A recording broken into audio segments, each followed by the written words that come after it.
اعوذ باللہ من الشیطان الرجیم بسم اللہ الرحمن الرحیم۔ سورہ آل عمران کی چند آیتیں پڑھ رہا ہوں، آیت نمبر 104 سے لے کر آیت نمبر 109 تک۔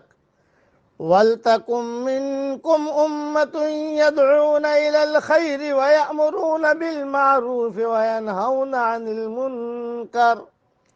تم میں سے ایک جماعت ایسی ہونی چاہیے جو بھلائی کی طرف بلائے اور نیک کاموں کا حکم کرے اور برے کاموں سے روکے۔ وَأُولَئِكَ هُمُ الْمُفْلِحُونَ، اور یہی لوگ فلاح و نجات پانے والے ہیں۔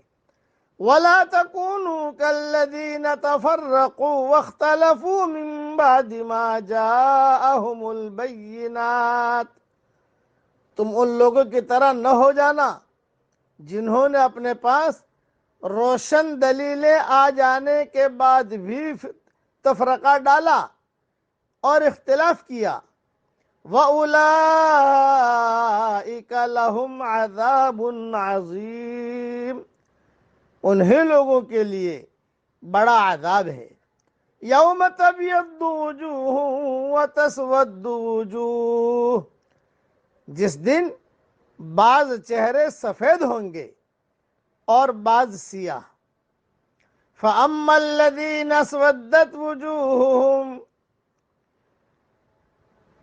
سیاہ چہرے والوں سے کہا جائے گا، یہ سیاہ چہرے والوں سے کہا جائے گا، اَكَفَرْتُمْ بَعْدَ إِيمَانِكُمْ فَذُوقُوا الْعَذَابَ بِمَا كُنْتُمْ تَكْفُرُونَ، کیا تم نے ایمان لانے کے بعد کفر کیا؟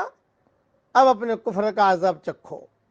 وَأَمَّا الَّذِينَ ابْيَضَّتْ وُجُوهُهُمْ فَفِي رَحْمَةِ اللَّهِ هُمْ فِيهَا خَالِدُونَ، اور سفید چہرے والے اللہ تعالیٰ کے رحمت میں داخل ہوں گے اور اس میں ہمیشہ رہیں گے۔ تِلْكَ آیَاتُ اللَّهِ نَتْلُوهَا عَلَيْكَ بِالْحَقِّ وَمَا اللَّهُ يُرِيدُ ظُلْمًا لِلْعَالَمِينَ، اے پیارے نبی، ہم ان حقانی آیتوں کی تلاوت آپ پر کر رہے ہیں اور اللہ تعالیٰ کا ارادہ لوگوں پر ظلم کرنے کا نہیں۔ وَلِلَّهِ مَا فِي السَّمَاوَاتِ وَمَا فِي الْأَرْضِ وَإِلَى اللَّهِ تُرْجَعُ الْأُمُورُ، اللہ تعالیٰ ہی کے لیے ہے جو کچھ آسمانوں اور زمین میں ہے، اور اللہ تعالیٰ ہی کی طرف تمام کام لوٹائے جاتے ہیں۔ اس کی تفصیل تو اپنے وقت پر انشاءاللہ ریاض التفسیر میں اللہ تعالیٰ توفیق دے گا تو اس میں لکھ دیں گے انشاءاللہ۔ خلاصہ کلام یہ ہے کہ حشر کے میدان میں دو قسم کے چہرے ہوں گے، سفید اور کالے۔ سفید چہرے یہ دیندار اور کالے چہرے یہ بے دین۔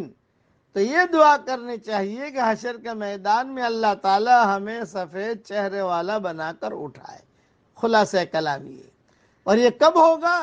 جب بندہ اللہ تعالیٰ کے سارے احکامات کو من وعن پورا کرے، اپنی مرضی کے مطابق زندگی نہ گزارے، اپنے خواہش کے مطابق زندگی نہ گزارے، ہر وقت اللہ کی بڑائی کو بولتا رہے، سوچتا رہے۔ ایک تاجر آدمی جہاں جاتا ہے وہاں جا کر اپنی تجارت کا فکر کرتا ہے۔